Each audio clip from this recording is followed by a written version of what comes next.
La récolte de cette année s'annonce sous les meilleurs auspices et la météo, contrairement à celle du printemps, s'est rangée du côté des vignerons. Et c'est le cas notamment dans le Blayais où l'on ne chôme pas dans les rangs de vignes. Christophe Chavanneau. Avalant les rangs de vignes, les uns après les autres, la machine à vendanger de ce vignoble du Blayais s'attaque à récolter les baies de Malbec de cette parcelle qui compte parmi les 43 hectares de la propriété.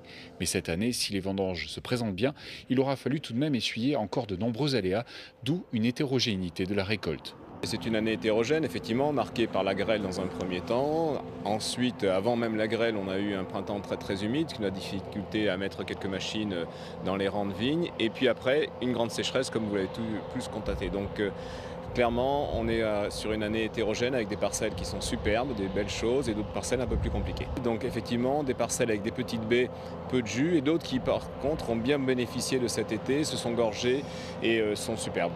Pourtant, si globalement on observe une baisse des rendements pour la récolte 2018 de 20%, il faut dire que cette dernière se présente bien à l'image de la couleur des premiers jus.